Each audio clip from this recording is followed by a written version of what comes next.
3 drops. 10 seconds. That's all that stood between life and death. And the only person who saw it? A 24-year-old waitress everyone ignored. She had a choice: speak up and lose everything, or stay quiet and watch a man die. What she did next didn't just save his life. It brought down a conspiracy worth $8 billion. This is Sarah's story. And I promise you, it will change how you see everyone around you. Welcome to the story room. While you are here, please hit the subscribe button and comment your view on the story and where you're watching from. Section 1. The Invisible Girl, 1,000 words. You know, I think about invisible people a lot. Not ghosts or magic. I'm talking about real people who move through our world every single day, and we just don't see them. The person who cleans your office after you go home. The one who bags your groceries. The girl who brings your coffee with a smile, even though her feet are killing her. This is a story about one of those invisible people. Her name was Sarah Mitchell, and she was 24 years old when everything changed. Sarah worked as a waitress at the Grand Pearl Hotel in downtown Los Angeles. Not just any hotel. This was the kind of place where movie stars got married and presidents stayed when they visited. The kind of place where a single glass of champagne cost more than Sarah made in an entire shift. She'd been working there for almost 3 years. Every weekend, she put on her black uniform, tied her hair back tight, and became invisible. That's what they wanted from servers at the Grand Pearl. Be there, but don't be noticed. Fill the glasses, but don't make conversation. Smile, but don't have opinions. Sarah was good at being invisible. She had to be. Her little brother Tommy was sick. Leukemia. He was only 14 years old and fighting for his life. The treatments cost more money than Sarah could even imagine. Her mother worked 2 jobs, and Sarah worked every shift she could get. They were barely keeping their heads above water. College? That was supposed to be Sarah's dream. She'd been accepted to UCLA to study medicine. She wanted to be a doctor to help kids like Tommy.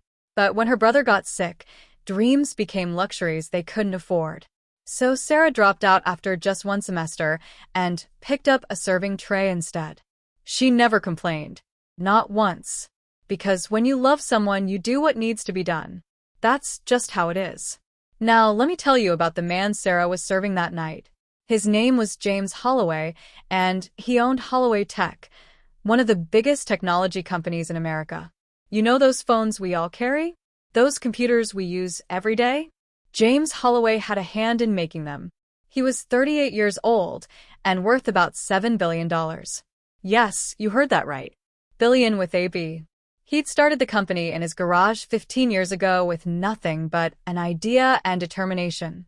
Now he employed over 50,000 people and had offices in 20 countries. People said James was different from other billionaires. He paid his workers well. He gave to charity. He remembered people's names. He seemed human. Not like those cold, distant rich people you see on TV. And right beside James, at every important moment, was his best friend. His name was David Chun, but everyone called him Dave. James and Dave had known each other since they were kids. They grew up on the same street in San Francisco.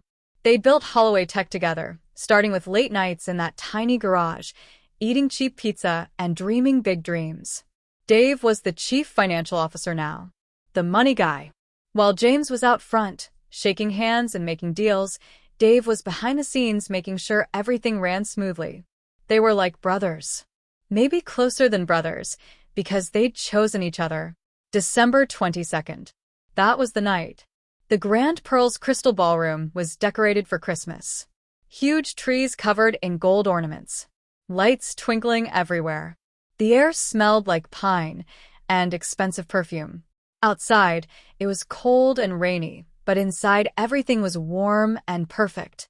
Holloway Tech was throwing their annual holiday party. 200 employees, all dressed in their finest clothes, celebrating the most profitable year in the company's history. Champagne flowing, music playing, everyone laughing and happy. Sarah was assigned to the VIP section.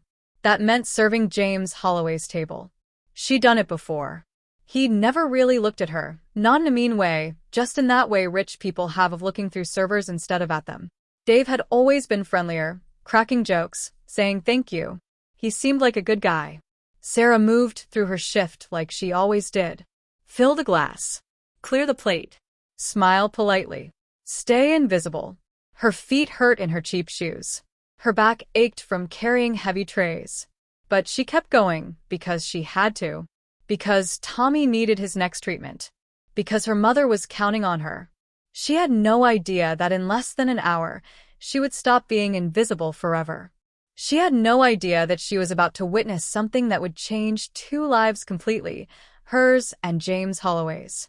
Sometimes the most important moments of our lives arrive without warning. They don't knock on the door and announce themselves. They just happen. And we have to decide, right then, who we're going to be. This is the story of Sarah's moment. The moment she had to choose between safety and courage, between silence and truth, between staying invisible and stepping into the light. It was almost 11 o'clock when everything changed. The party was still going strong, but some people were starting to leave. Sarah was standing at the service station, polishing wine glasses and watching the clock. Just 2 more hours, she kept thinking. 2 more hours and she could go home, count her tips, and hopefully have enough for Tommy's prescription refill. James Holloway stood up from his table. Sarah heard him tell Dave that he needed to take a phone call, something about investors in London. He walked toward the balcony, phone pressed to his ear, leaving Dave alone at the table. Sarah kept polishing glasses. She was good at looking busy, while actually resting. Her feet were screaming after 6 hours of standing. She glanced up at the mirror on the wall behind the Christmas tree. She could see the reflection of James's table perfectly. That's when she saw it. The moment James disappeared onto the balcony, Dave's smile dropped off his face. It didn't fade slowly. It just fell, like a mask being ripped away. What replaced it made Sarah's blood run cold. Dave's face twisted with something ugly. Something that looked like hatred. Like rage. Like pain all mixed together. He looked around quickly, checking if anyone was watching. His eyes passed right over Sarah. She wasn't there to him. Just another invisible server. Dave reached into his jacket pocket and pulled out a small bottle. It looked like eye drops, the kind you'd buy at any drugstore. Nothing special. Nothing scary. But the way he held it made Sarah's stomach twist. Hidden in his palm. Careful. Deliberate. Sarah's nursing classes came rushing back. She'd only done 1 semester before dropping out, but she remembered her pharmacology lessons. She remembered learning about poisons. About how some substances could stop a heart, cause a stroke, kill someone, and make it look natural. Dave unscrewed the tiny cap. He glanced toward the balcony where James was still on the phone, his back turned. Then Dave leaned forward over James's drink, a glass of whiskey, sitting there waiting. 3 drops fell. Sarah watched them fall in slow motion. Clear liquid hitting amber alcohol. They swirled for just a second, then disappeared completely. Like they'd never existed. Dave capped the bottle and slipped it back into his pocket. Then, like magic, the smile returned to his face. He picked up his own drink, took a casual sip, and checked his expensive watch. He looked completely relaxed, like a man without a care in the world. Sarah's heart was pounding so hard, she thought it might explode. Her hands were shaking. The wine glass she was holding almost slipped from her fingers. She looked at James's glass, then at Dave, then toward the balcony where James was finishing his call. Her mind was racing. What did she just see? Did she really see it? Maybe she was wrong. Maybe it was medicine or something innocent. Maybe. No. She knew what she saw. That look on Dave's face. The way he'd hidden the bottle. The way he'd checked to make sure no one was watching. Dave was going to kill James. His best friend. The man he'd grown up with. The man who'd made him rich and successful. And James had no idea. Sarah watched James end his call and turn back toward the table. In about 30 seconds, he'd sit down. He'd pick up that glass. He'd take a drink. And then he'd die. Sarah's mind screamed at her. Tell someone. Do something. But her body was frozen. Because what could she do? She was nobody. A college dropout in a cheap uniform. Who would believe her? If she spoke up and she was wrong, she'd lose her job. Mr. Peterson, her manager, had already warned her twice this month about being too familiar with guests. One more complaint and she'd be fired. And she couldn't afford to lose this job. Tommy needed her. Her mother needed her. But if she said nothing... Sarah looked at James's face as he walked back to the table. He looked tired. Human. Not like some untouchable billionaire, but like someone's son.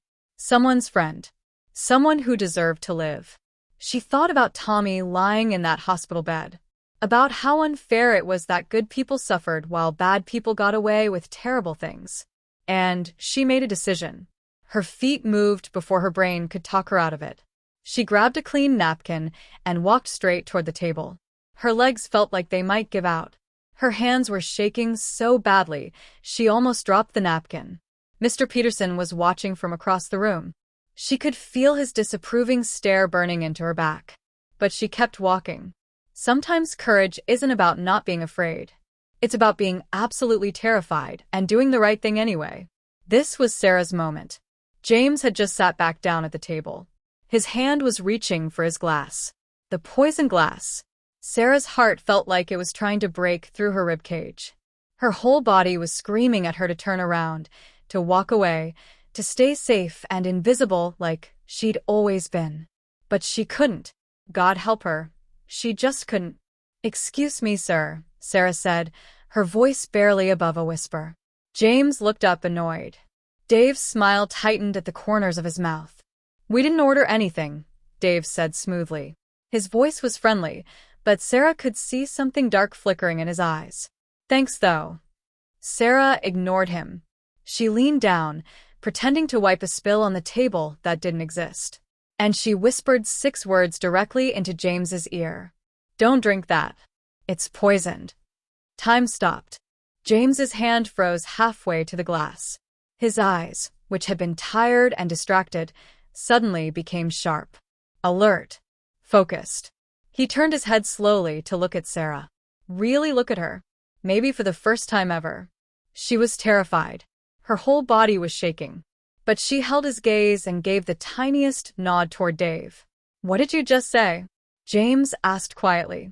His voice was calm, but there was steel underneath it. Dave laughed, but it sounded forced. Nervous. "James, what's going on? Is there a problem?" "She said something about my drink," James replied, still watching Sarah's face. "That's ridiculous," Dave said, his voice getting louder. "James, she's just a server. She probably wants attention or a tip or something. Don't let her ruin our celebration." "When you were on the phone," Sarah said, finding courage she didn't know she had, "I saw him put something in your glass. A small bottle. 3 drops. Clear liquid." It dissolved immediately. The table went completely silent. The Christmas music suddenly seemed too loud. The laughter from other tables felt wrong. James stared at the glass of whiskey. It looked completely normal. Golden and innocent. "This is insane," Dave said, standing up. His face was red. "James, I've known you for 30 years. We built this company together. We're brothers. And you're going to believe some random waitress over me?" James didn't respond to Dave. He kept his eyes on Sarah. "What's your name?" he asked. "Sarah Mitchell, sir." "Sarah, if you're lying to me," James said slowly, "you understand I could make sure you never work in this city again." Sarah's throat was so tight, she could barely breathe. "I'm not lying," she whispered. "I swear to God, I saw him do it." James picked up the glass. Dave relaxed slightly, thinking James was going to drink it anyway. But instead, James held the glass out toward his best friend. "Then drink it," James said. The room tilted. Dave stared at the glass like it was a gun pointed at his head. "What?"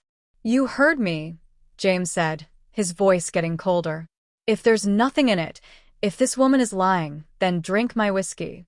Prove her wrong. I'll fire her myself. I'll even give you a bonus for putting up with this nonsense." Dave laughed nervously. "James, this is crazy."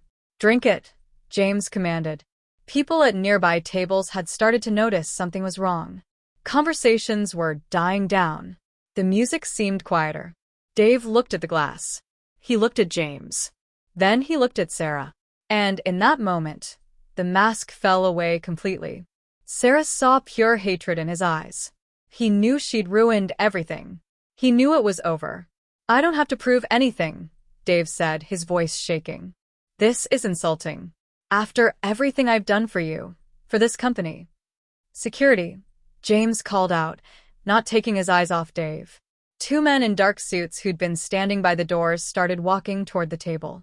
Dave made his choice. He lunged, but not toward James. He grabbed a steak knife from the table and swung it at Sarah. She was the witness. She was the problem. If she was gone, it would be his word against nothing. Sarah screamed. James moved faster than anyone expected. He shoved Sarah aside and took the knife slash across his arm. Blood immediately soaked through his white shirt sleeve. The security guards tackled Dave, slamming him down onto the carpet. The knife clattered away.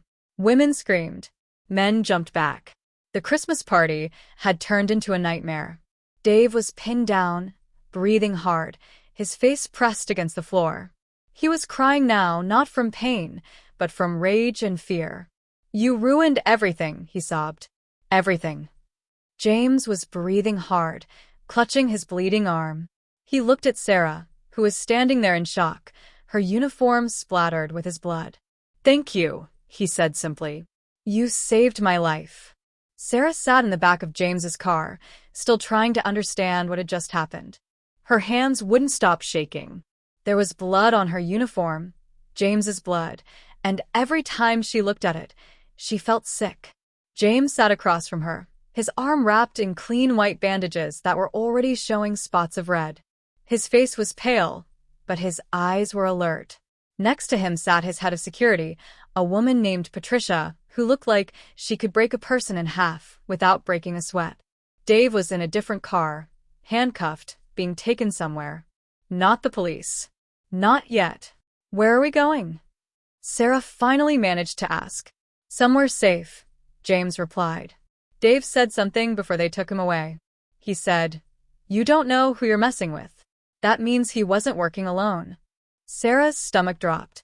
"What?" "Someone paid him to do this," James explained. His voice was calm, but she could hear anger underneath it. Someone powerful enough that Dave thought he could get away with murder. And that someone knows you're the witness. "Oh God," Sarah whispered. "My brother. I need to call my brother." "Already done," Patricia said, not looking up from her phone. "We've got a team picking up your mother and brother from the hospital right now. They'll meet us at the safe house." "You can't just," Sarah started to say. "Yes, I can," James interrupted. "And I should. Dave tried to kill you, Sarah. When that fails, when whoever hired him finds out you're still alive, they'll come after you. This isn't a game. This is real." Sarah closed her eyes. 12 hours ago, her biggest worry was making enough tips to cover Tommy's medication. Now she was running from people who wanted her dead. "Why?" she asked quietly. "Why would someone want you dead?" James was quiet for a long moment, staring out the window at Los Angeles sliding by, still decorated with Christmas lights that now seemed too cheerful. Tomorrow morning, he finally said, "Holloway Tech is supposed to announce a major merger. We're combining with 3 other technology companies to create the biggest tech firm in America. It's worth about $8 billion. Sarah's eyes widened. She couldn't even imagine that much money. "But there's another company," James continued. "Titan Industries. They've been trying to acquire those same companies for years. If I died tonight, especially right before the announcement, our stock would crash. The merger would fall apart, and Titan could swoop in and take everything." "Who owns Titan?" Sarah asked. "A man named Richard Vaughn," James said, and his voice went cold. "He's old money, been in tech since before I was born. He's always hated that I built Holloway from nothing. Called me an upstart. New money. He's tried to destroy me a dozen times." "Until tonight," Patricia added grimly. "Until tonight," James agreed. "Dave was my CFO, my best friend. He knew everything about the company. Every detail. Every security measure. Every schedule. He was the perfect inside man." Sarah thought about Dave's face when the mask had slipped. That cold hatred. But why would Dave betray you? You were best friends. James's laugh was bitter. Money. It's always money. After we arrested him, he confessed everything. He has gambling debts, bad investments. He was living way beyond his means, and I never knew. Vaughn must have offered him enough money to make murder look attractive. The car pulled up to a luxury apartment building. Patricia got out first, checking the street, then nodded. They hurried inside. The safe house was on the top floor. It was beautiful but cold, the kind of place nobody actually lived in. Sarah's mother and Tommy were already there. Sarah, her mother cried, rushing over. What's happening? These people showed up and said you were in danger. I'm okay, Mom, Sarah said, hugging her tight. I promise I'm okay. Tommy was sitting on the couch, still pale and thin from his treatments, but his eyes were bright with curiosity. Are you like a spy now? He asked. Despite everything, Sarah laughed. No, buddy. I'm not a spy. Over the next hour, James explained everything. He showed them the evidence. Security footage that clearly showed Dave poisoning the drink. Phone records connecting Dave to offshore accounts. Text messages that spelled out the whole conspiracy. We have everything we need to destroy Vaughn, James said. But we have to move fast. If the news breaks before we can control it, Vaughn wins anyway.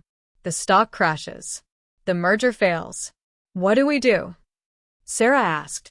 James looked at her, really looked at her. We fight back. Tomorrow morning, there's a board meeting. All the major investors will be there. Vaughn will be there too. He's on our board. You want to confront him?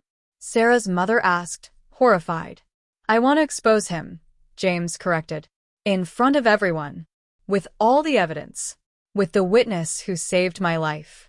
He turned to Sarah. I need you there, Sarah. I need you to tell them what you saw. Christmas Eve morning arrived cold and gray. Sarah stood in front of a mirror in the safe house, barely recognizing herself. She wasn't wearing her server uniform anymore. James's assistant had brought real clothes, a navy blue suit that fit perfectly and made her look professional, like someone who belonged in a boardroom. But inside, Sarah still felt like the invisible waitress. You ready? James asked from the doorway. No, Sarah admitted. I'm terrified. Good, James said. That means you understand what's at stake. But let me tell you something. Last night, when you saw what Dave did, you had a choice. Stay safe or speak up. You chose courage. That's what we need today. They rode to Holloway Tech headquarters in silence. The building was a glass tower downtown, decorated with lights for the holidays. Inside, the boardroom was on the top floor with huge windows overlooking the city. Around the massive table sat 12 people, all rich, all powerful, all looking at Sarah like she was an insect. At the head of the table sat Richard Vaughn. He was in his 60s with silver hair and a face like carved stone. When he saw James walk in, his eyes narrowed. James, Richard said smoothly. I heard there was trouble last night. Are you all right? I'm fine, James replied coldly. Thanks to Miss Mitchell here. Richard's eyes flicked to Sarah for just a second. How fortunate. And who is Miss Mitchell exactly? She's the woman who saved my life, James said. When Dave tried to poison me at your instruction. The room exploded. People shouting, denying, demanding proof. Richard's smile never wavered. That's a serious accusation. I hope you have evidence. I do, James said. He showed them everything. The security footage. Dave's confession. The money trail connecting Richard to offshore accounts. All of it captured and documented. The board members stared at Richard. The calculation in their eyes was obvious. Sarah, James said gently. Tell them what you saw. This was it. Sarah felt every eye turn to her. She thought about running. About saying she didn't remember. About becoming invisible again. But then she remembered James's blood on her uniform. She remembered Dave's hateful face. She remembered her mother's words. You saved a man's life. Maybe you can save more people tomorrow. Sarah stood up. Her legs felt weak, but she stood. Last night, she said, her voice quiet but clear, I was working the Christmas party. I was serving Mr. Holloway's table. When he stepped away to take a call, I watched Dave put drops from a small bottle into his drink. I recognized what he was doing. So I warned Mr. Holloway. "And why should we believe you?" Richard asked, his voice dripping with contempt. "You're just a server." Something inside Sarah snapped. She'd spent 3 years being talked down to, being invisible, being nothing. She was done. "I'm not being paid to lie," Sarah said, her voice getting stronger. "I warned Mr. Holloway because it was the right thing to do. Because I couldn't watch someone die. And honestly, Mr. Vaughn, the fact that you can't understand that, the fact that you think everyone can be bought, that tells me everything I need to know about you." The room went silent. One of the board members actually smiled. Richard stood up, his face red with anger. "This is absurd. I'm leaving." "Sit down, Mr. Vaughn," said a new voice from the doorway. 2 FBI agents walked into the room, badges held up. "Richard Vaughn, you're under arrest for conspiracy to commit murder and securities fraud." As they handcuffed Richard and led him away, he looked back at Sarah with pure hatred. "You," he hissed. "This is all because of you." "Yeah," Sarah said, standing tall. "It is." 3 months later, Sarah stood in a different building. Not a hotel, not a boardroom, but a classroom at UCLA. She was back in school, finishing her nursing degree. James had created a scholarship fund, not just for her, but for people like her. People who'd had to quit because life got in the way. But that's not all he did. James had transformed an entire floor of Holloway Tech into a community center. Free healthcare screenings, scholarship information, financial counseling, and over the entrance, a sign, "The Sarah Mitchell Community Center." "You showed me what courage looks like," James had told her. "Not the boardroom kind, the everyday kind, where you risk everything because it's right." Sarah thought about that night often, about being invisible, about the whisper that changed everything. She'd learned something important. She was never really invisible at all. She'd always been there, paying attention, caring, seeing what others missed. She just needed the courage to step into the light. And when that moment came, when she had to choose between safety and doing what was right, she didn't hesitate. That's the thing about courage. It's not about being fearless. It's about being terrified and doing it anyway. Sometimes all it takes to change the world is one person who decides to pay attention. One person who chooses courage over comfort. One person who whispers when everyone else is silent. Be that person. Speak up. You never know whose life you might save.